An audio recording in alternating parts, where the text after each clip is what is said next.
이것으로 마치겠습니다. 사내를 선포합니다.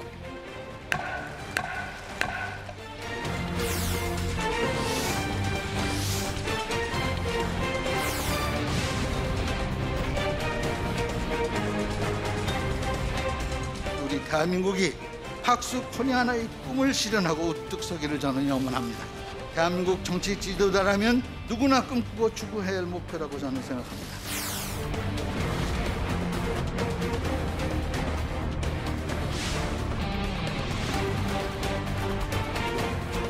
가혹한 노동이래. 국회의원도 그렇게 꿀을 많이 모을 때는 소명이 아주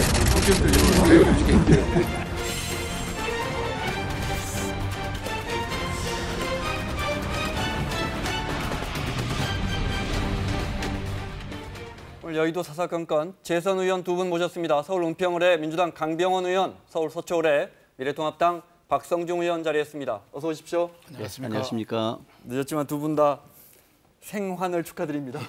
네, 고맙습니다. 네. 첫 질문부터 어렵습니다. 네, 윤미향 당선인 이야기하겠습니다.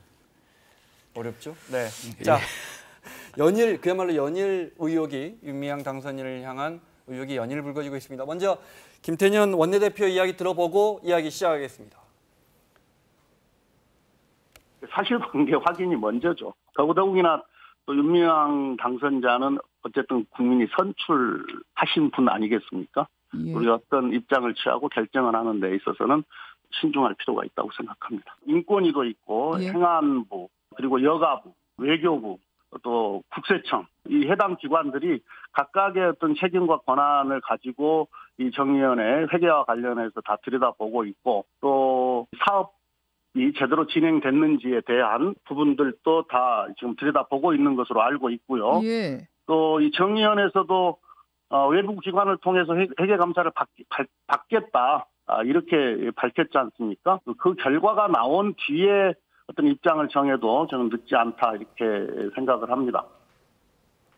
강병원 의원님 하신 말씀을 김태년 원내대표가 다 하신 것 같은데, 일단 검찰 수사도 기다리고 있고 회계장부도 다 공개하겠다고 했으니까 기다려보자는 것이 민주당의 입장인 것 같습니다. 예, 일단 어제 우리 원내대표께서 그렇게 좀 말씀을 하셨고요. 또 어제 오후 5시부터 오늘 새벽 5시 반까지 검찰의 압수수색이 12시간에 걸쳐 진행되지 않았습니까? 또 마포에 쉼터가 따로 있는데 거기도 지금 오후에 압수수색 하고 있습니다. 네. 오늘 오후에요? 네. 예, 그래서 아마 검찰이 이제 강제 수사에 돌입을 했기 때문에 제가 봐서는 아마 이 정도 강제 수사 돌입했으면 결과도 좀 최대한 빨리 내놓지 않을까라고 생각이 들고요. 또는 이 과정, 검찰 수사가 되는 과정이라도 윤미향 당선인께서 우리 국민들께 소상하게 하실 말씀이 있다라면 또 미리 해주시는 것도 저는 국민들에 대한 예의라고 생각합니다. 예. 국민적 감심사가 굉장히 큰 사안이기 때문에 검찰이 빨리 들어서 여러 가지 자료를 확보하고 거기에 대한 결과를 정확하게 국민에게 발표할 걸로 저희들은 기대하고 있습니다. 다만 여러 가지 어떤 자료를 확보해서 어떤 윤미향이라든지 기타 정의연의 어떤 정당성을 확보하는 이런 차원으로 만약에 흐른다면 저희들도 예의주시하겠다, 이런 말씀을 드리고 싶습니다. 정의당의 심상정 원내대표도 입장을 냈는데, 윤 당선인이 의혹에 대해서 본인이 해명하는 게 여러 가지 계속 말이 바뀌고 이러면서 설득력을 갖기 어렵다, 이렇게 부정적인 입장을 내놨고, 박 의원님 보시기에 이런 부분은 진짜 납득이 안 된다 하는 부분이 있습니까? 구체적으로?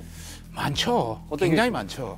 우선 가장 큰 문제는 기부금의 사용처, 명쾌한 어떤 인기 나타나지 않는다는 거 하고, 두 번째는 안성쉼터의 여러 가지 어떤 구입이라든지 고가 매입 논란이라든지 이런 문제들, 그리고 개인주택 자금에 대한 어떤 사용 이런 문제들, 이번에 또 재산 신고를 했지 않습니까? 현금이 한 3억 되는 문제라든지, 또 자녀의 유학비 문제라든지, 또 김복동 할머니의 어떤 장학금 문제라든지, 또 오늘 불거지고 있던데요, 어떤 탈북자의 재입국 권유라든지 이런 문제들이 많은 부분들이 까도 노는 양파같이 나오고 있다, 이런 말씀을 드리고 싶습니다.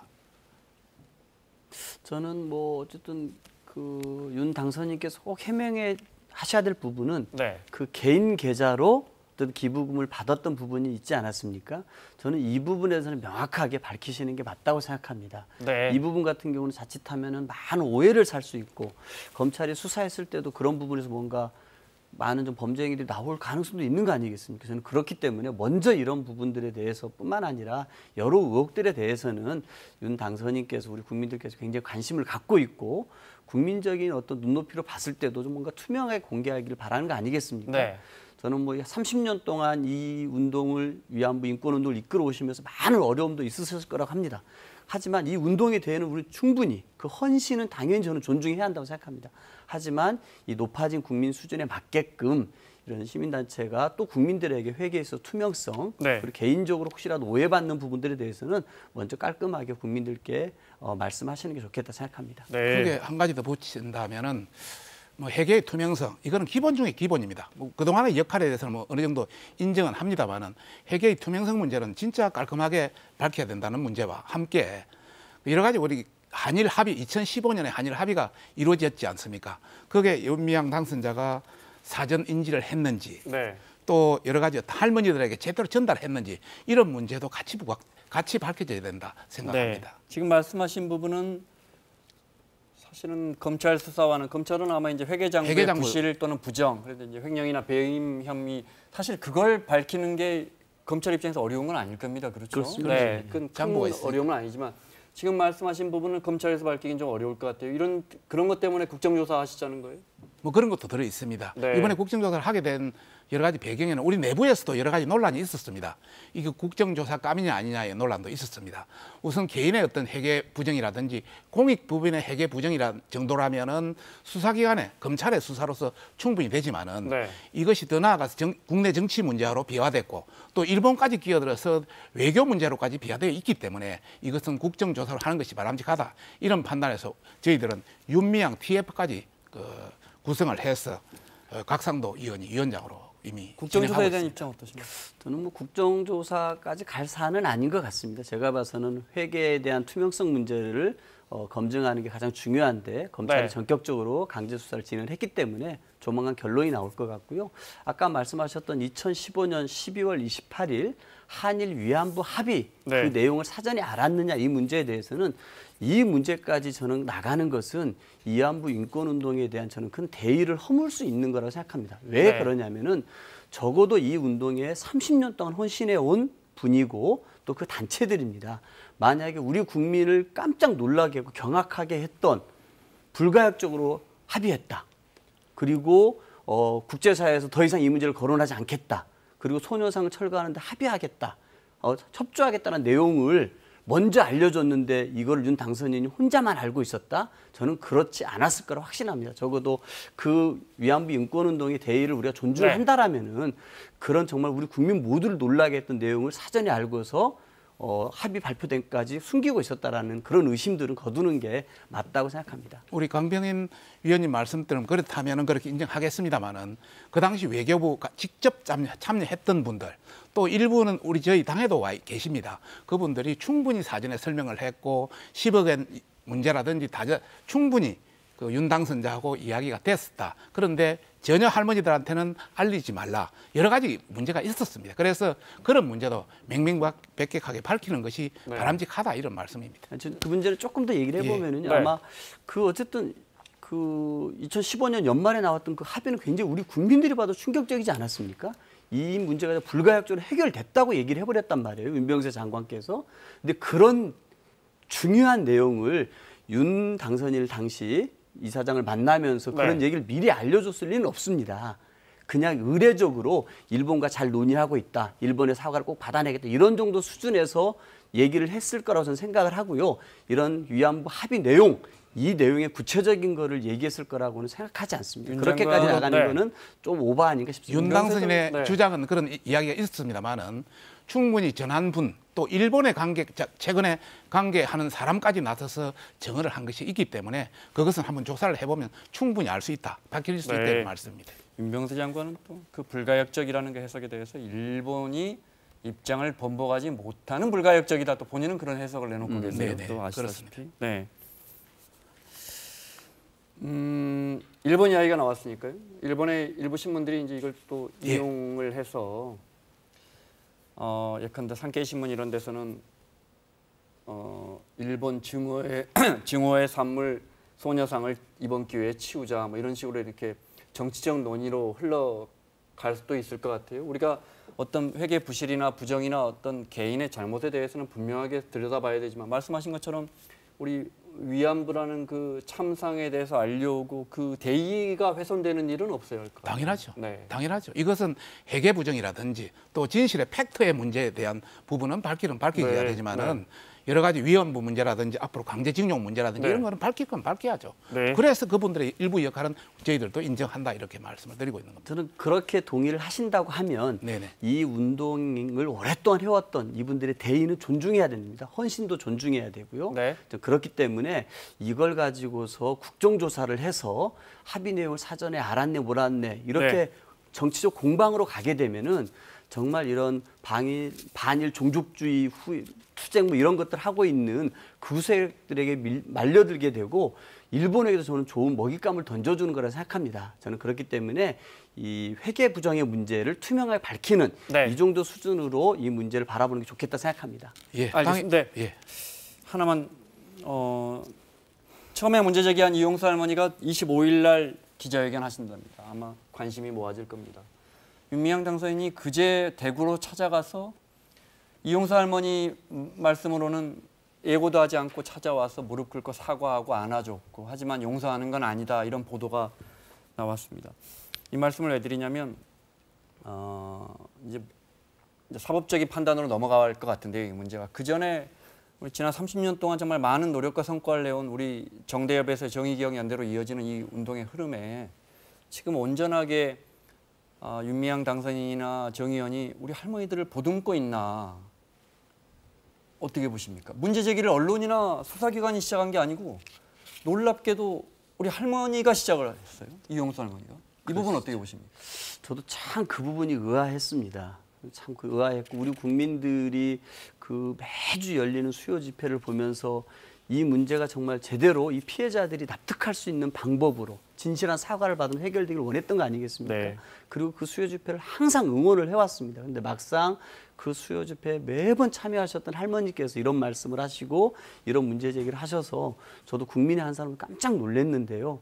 어쨌든 저는 이 할머니들께서 이 문제들을 납득할 수 있게끔 이 문제는 풀려야 된다고 생각합니다. 이분들이 납득하지 않는다라면은 이 문제 해결은 저는 올바르게 된 것이 아니라고 생각합니다. 제가 추가로 하나 더 말씀드리면은 할머니들은 사실 정의연 또 윤미향 다 믿고 활동을 해왔던 거 아닙니까? 그런데 실제 66억 원이라는 기부금을 걷어서 실제 쓴 것은 자기들한테 쓴 것은 3%밖에 안 되기 때문에 굉장히 그런 게 컸다 이런 말씀을 드리고 싶고 또 이번에 오늘 뭐 이야기하는 25일 기자회견 이런 문제만 하더라도 그 우리 민주당 관계자들 여러분들 뭐 내는 청와대 관계 있다고 봅니다만은 많은 사람이 윤미향이를 당선인을 구하려고 이용수 할머니를 설득하는 과정에서 나온 하나의 해프닝이었다. 그래서 진보신문은 뭐 잘됐다는 개념으로 썼고 또 할머니는 아니라고 썼고 이렇게 해서 상당히 어떤 미궁으로 빠지는 그런 차원인데요. 하여튼 그 민주당의 어떤 전체적인 상황을 돌아간 걸 보면 상당히 안타깝다 이런 생각이 듭니다. 이낙연 당선인 같은 경우는 우려도 표명하고 또 일부에서 인계점에 도달했다고 또 우리 직접 우리 강병원 우리 의원님도 소명이 안 되면 책임져야 된다 그런 말씀을 하신 걸로 알고 있습니다. 또 이제 최근에 뭐 원내대표라든지 당대표라든지 이런 분은 사실관계 규명대로 기다려보자 이렇게 서로의 굉장히 엇갈리는 이런 상황이 나오고 있는데 이런 차원에서 본다면은 좀 더 명명백백하게 규명이 돼야 된다 이런 차원입니다. 한명숙 전 총리 사건 재조사 문제 이야기 나누겠습니다. 총선 이후에 주로 미래통합당 의원님들 나오셔서 좀 힘든 질문들 이어갔는데 공교롭게 오늘 어려운 제가 나온 날 이렇게 오랜만에 나오셨는데 오늘 어려운 질문들이 많이 있습니다. 자, 한명숙 전 총리 사건은 이미 이제 대법원에서 판결이 났고 한 전 총리가 2년 다 실형을 살고 나와서 벌써 2, 3년 더 지났습니다. 지금 재조사를 해보자는 이야기가 계속 나옵니다. 공개적으로 나옵니다. 어떻게 하자는 겁니까? 참 난감한데요. 어쨌든 저는 이 사법부의 판단은 존중하는 게 맞다고 생각을 합니다. 일단 우리가 이것을 존중하지 않으면은 또 입법부와 행정과 사법부 이 3권의 분립으로 이 민주주의 법치 체제가 유지되고 있는데 사법부의 판단은 존중되어야 합니다. 그런데 사법부의 그 판단 중에서도 뭔가 부족한 판단, 오판이라는 게 있을 수 있는 거 아니겠습니까? 네. 저는 그러려면은 그거에 대한 명확한 증거가 있어야 될 거라고 생각합니다. 아니면은 그 수사 과정에서 가혹행위도 있어야 될 텐데요. 이번에 제가 이 주제를 이렇게 보면서 어떤 생각이 들었냐면은 이 2015년 8월 20일 날 대법원 전원합의체가 이 한명숙 유죄 판결을 내릴 때 이 소수 의견들이 있었습니다. 네. 이 소수 의견들 중에 뭔가 좀 눈여겨볼 만한 의견들이 있었는데 그게 뭐냐면은요. 이 법정 진술을 한만호 씨가 합니다. 그러면서 이 뇌물 줬다라는 걸 번복을 하거든요. 네. 근데 1심 재판부는 이걸 충분히 받아들여서 23차례나 공판을 진행하고 현장 검증을 하면서 무죄라고 판단합니다. 네. 근데 2심 재판부는 4번만 공판을 하거든요. 그런데 이 법정에 와서 진술을 번복했던 이 한만호 씨를 법정에 부르지를 않아요. 이 사람을 부르지 않고 이 사람에게 직접적인 심리를 진행하지도 않고서 유죄 판결을 내려버립니다. 네. 저는 이것은 명백히 형사소송법에서 그때 이제 한만호 씨는 말을 바꿔서 아, 나 돈 준 적 없다 이렇게 말을 바꿨는데. 그렇습니다. 네. 그렇다면 적어도 2심 재판부가 그걸 입증하기 위해서는 그 말 바꾼 당사자를 불러야 되지 않겠습니까? 당신 왜 검찰에서와 다른 얘기를 해? 직접 신문하고 그 사람의 말이 거짓이라고 생각되면 다른 방식으로 입증을 해야 될 거 아니에요, 검찰이. 네. 근데 그런 과정이 없이 판단을 했다라는 것은 이 공판 중심주의에도 어긋나고요. 네. 실질적인 직접 심리주의 등 이 형사소송법에서 어긋나는 건데 이거를 대법원 재판관 5분이 잘못됐다고 지적을 했습니다. 네. 저는 뭔가 문제가 있긴 있었 판결이 아니었나 생각이 듭니다. 네, 물론 자막에 나가는 것처럼 그 줬다는 9억 원 중에 3억 원은 13분의 우리 대법관들이 다 똑같이 인정했습니다. 했습니다. 네, 그런데 지금 지적하신 부분은 그 2심 과정에서 돈 줬다는 사람이 안 줬다는데 네. 왜 그 부분에 대해서 불러서 심리하지 않았느냐라는 네. 문제 제기를 당시 대법원에서 했다 이 말씀이시죠. 그렇습니다. 그러면서 한만호 씨는 오히려 위증으로 기소가 돼서 또 그 재판을 따로 받아 유죄가 되거든요. 네. 지금 1심, 2심이 문제가 아니라 1심에는 무죄, 네. 2심에는 유죄. 대법원이 최종 판결을 낸 겁니다. 네. 대법원 최종 판결에서 13명의 대법원 판사 중에 8명은 9억이 전제가 문제가 있다. 5명은 3억만 문제가 있다. 그래서 3억에 대한 부분은 13명 야당이 추천한 대법원 판사가 전부 문제가 있다고 판단한 사항입니다. 지금 이렇게 한명숙 전 총리에 대한 재조사를 하는 것은 정말 이번에 여건이 우리 민주당이 177석을 얻다 보니까 상당히 힘을 좀 가시를 해야 되겠는데 그런 용이 아닌가. 저는 참 하나의 뭐 우스갯소리로 이야기하고 싶습니다만은 대법원의 최종심은 반드시 존중돼야 된다는 말씀을 드리고 싶고요. 제가 이 한명숙 전 총리의 이 재조사가 이루어지는 그 이유를 한 3가지로 한번 들어보겠습니다. 네.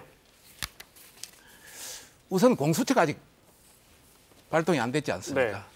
공수처의 여러 가지 어떤 새로운 어떤 사전 정리 작업에 한명숙 총리 사건을 하나의 어떤 사건으로 삼기 위한 사전 정리 작업 아닌가 이런 생각이 우선 첫 번째 들고요. 두 번째는 지금 우리 그 여권에서 뭐 이재명 그 지사라든지 또 김경수 지사, 송철호 지사, 또 그 뭐 은수미 시장도 있고 여러 관련되는 사람이 있는데 사법부에 어떤 신호를 보이지 않는 신호를 주는 거 아니냐 이런 생각도 들고요. 또 이 하루 이틀 만에 벌써 보면은 추미애 법무부 장관, 또 김태년 원내대표, 또 박주민 최고위원, 또 김종민 의원까지 나서서 전부 똑같이 말을 하는 걸 보면은 이 청와대와 민주당이 짜고 치는 고스톱 아니냐 이런 차원의 충분한 어떤 그 들도록 지금 진행되고 있다 이런 말씀을 드리고 박 의원님 싶고 말씀하신 게 제가 다 드리려는 질문들인데 하나씩 풀어가겠습니다. 네네. 먼저 10년 전으로 돌아가서 그때 이제 서울시장 선거를 앞두고 검찰이 한 전 총리를 수사를 시작합니다. 잠깐 영상 보겠습니다.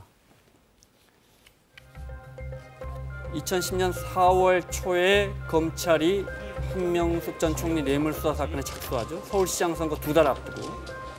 당시에 한명숙 후보가 선거운동 기간 내내 상당한 차이로 여론조사에서는 앞서가고 있었는데 민심의 무서움을 깨닫고 있습니다. 회색이 짙은 것을 인정하지 않을 수가 없습니다. 개표 중에 이제 오세훈 후보가 패배를 인정할 정도였는데 회색이 짙다고. 하지만 결과는 보시는 것처럼 0.6% 근소한 차이로 한 전 총리가 집니다. 한 전 총리는 사실상 승리라며 실망한 지지자들을 다독였는데 들어볼까요? 함께한 하나된 힘의 이 연합의 힘이 가진 하나의 승리의 결과다. 이렇게. 자, 그래픽으로 일지가 있죠. 그거 보면서 제가 강 의원님께 여쭤볼게요. 네. 방금 말씀드린 것처럼 지방선거 2달 앞두고 수사에 착수해서 그리고 이제 이 한만호라는 사람이 돈을 9억 원을 줬다라는 재판이 열립니다. 기소가 돼서. 그 전에는 대한통운 곽용욱 사장이 돈을 줬다 해서 그게 이제 무죄가 되자마자 아마 그 선고가 나오기 직전에 또 이 건으로 기소를 했거든요. 그러니까 이제 민주당에서는 누가 봐도 한 명을 치려고 검찰이 뭔가 한 거 아니냐 이런 의심이 있는 것 같아요. 예. 많이 그런 정치적인 어쨌든 보복행위 아니냐 이런 얘기들이 당시에 많이 있지 않았습니까? 한명숙 총리께서 노무현 대통령님 연개실장에서 추도사를 읽었고 네. 모든 국민의 가슴을 아프게 했습니다. 그 이후에 한명숙이라는 정치인을 죽이기 위한 당시 이명박 정부의 정치 공작이 있는 거 아니냐 이런 얘기들이 많이 있었습니다. 제가 아까 계속해서 이렇게 이 재판 과정에서 문제점, 검찰 수사 과정의 문제점을 제기를 하고 있는데요. 당시 그 소수 의견과 다수 의견을 어떻게 갈렸냐면요. 다수 의견은 원심을 유지하는 겁니다. 원심을 유지하는 거. 2심에서의 유죄를 유지하는 거였고 네. 소수 의견은 원심을 파기하는 거였거든요. 그 얘기는 뭐냐 무죄 취지로 돌릴 수 있다는 얘기입니다. 근데 그때 이런 얘기를 합니다. 이 검찰이 한만호에 대한 조사 과정을 기록하지 않아서 형사소송법에서 정한 절차를 위반했다. 그러므로 검찰 수사 과정에서 한만호가 작성한 진술 조서는 증거 능력이 없다 이런 얘기가 있습니다. 한만호 씨가 이 교도소에 있는 동안 모두 75차례 검찰에서 소환 조사를 네. 했다고 합니다. 근데 그중에서 조서를 받은 건 5번밖에 없다는 거예요. 이거 형사소송법에 어긋나는 거거든요. 모든 것들 다 기록에 남겨서 조서를 남겨야 되는데 그 무수하게 불러놓고 조서를 안 남겼습니다. 이상하게 그 수사 과정에 석연치 않은 부분이 많다 이 말씀. 그렇습니다. 네. 그리고 아까도 얘기 나왔지만 2심 재판부 같은 경우는 1심과는 전혀 다른 양상의 재판이 이루어집니다.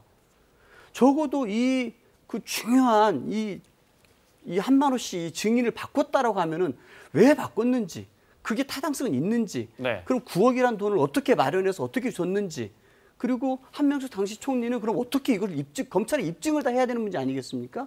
근데 오로지 2심에서는 한만호 씨를 부르지도 않았고, 네. 그냥 4번의 공판만 진행하고 1심에서 그렇게 긴 23차례 공판 과정에서 만들어졌던 무죄 취지를 단칼에 그냥 유죄로 뒤집어 버리거든요. 이런 거는 충분히 네. 의심할 만한 사안 아니겠습니까? 여러 가지 질문이 같이 혼재되어 있어서 우선 강병원 의원님의 말씀을 간단히 말씀드리면은 소수 의견 중에 5사람이 3억 원을 인정했는데 거기 왜 인정이 됐냐 하면은 3억 원을 줬는데 그중에 하나가 1억 원짜리가 수표였습니다. 수표를 줬습니다. 그 수표를 주니까 나중에 그 한 총리 동생이 이 수표 주는 게 문제가 있다 가서 돈을 주고 수표를 찾아왔습니다. 이것이 나중에 유죄로 인정돼가지고 그 5명도 8명 9억에 대한 전체 유죄를 인정했고 5명도 3억에 대한 유죄를 이 부분 때문에 다 인정한 겁니다. 그래서 제가 사실관계를 적어드릴게요. 제가 이야기를 하고요.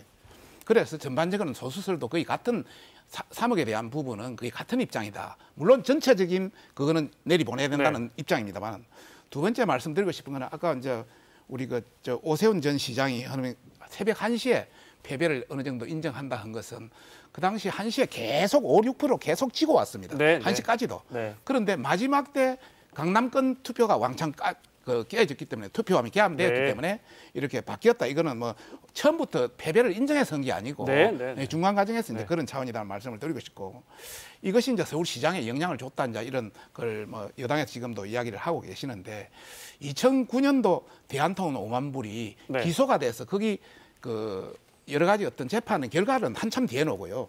또 2010년도 그 한진 근영에 대한 한만호 9억도 한신 근영 2015년에 결과가 나옵니다. 그러니까 한참 그 사항이 진행되고 있다는 말씀을 말씀드리고 죄를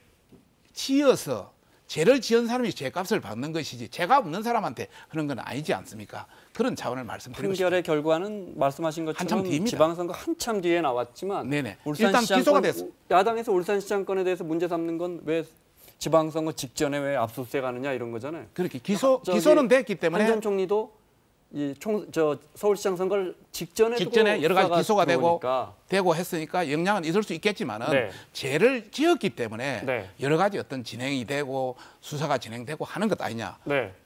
만약 아무 죄가 없었다면 그런 걸 하지 않았을 거 아니냐. 이런 자, 말씀을 이 드리고 문제를 싶습니다. 공식적으로 꺼내든 김태년 원내대표의 이야기 준비되어 있으면 듣고 말씀 나누겠습니다. 2010년 지방선거를 앞두고 있었고 한명수 총리는 지방선거에 서울시장에 유력한 후보였었고요. 그래서 이 사건의 출발에 정치적 의도는 없었는지 또 이제 주목하게 되는 거고요.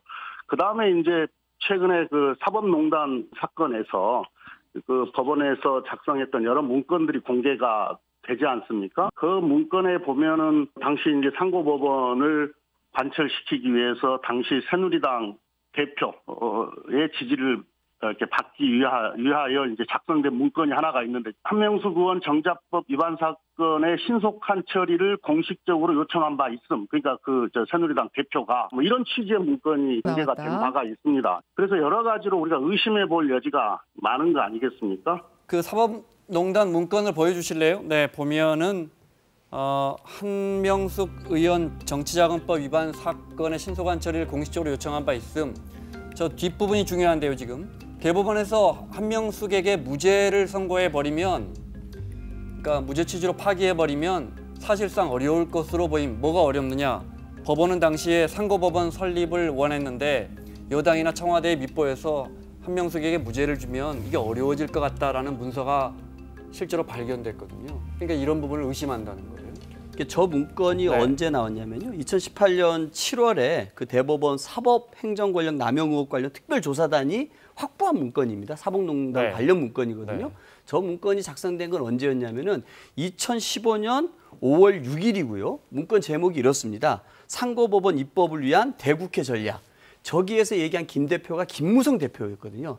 김무성 대표를 설득해야 되는데 이 5월 6일 문건 작성 전에도 김무성 대표가 빨리 한명숙 재판 빨리 결론 내라고 대법원을 촉구한 게 있습니다. 네. 그 뒤에 이 문건이 나왔고 만약에 한명숙 관련된 재판이 무죄로 등장하게 되면은 국회를 설득할 수 없게 된다.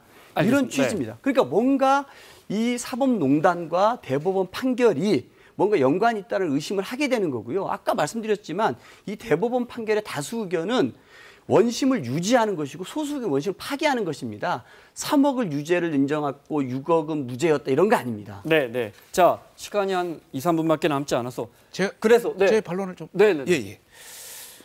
지금 하나의 어떤 정치적 한 전 총리를 정치 희생양으로 자꾸 이제 그런 쪽으로 몰아가는데요.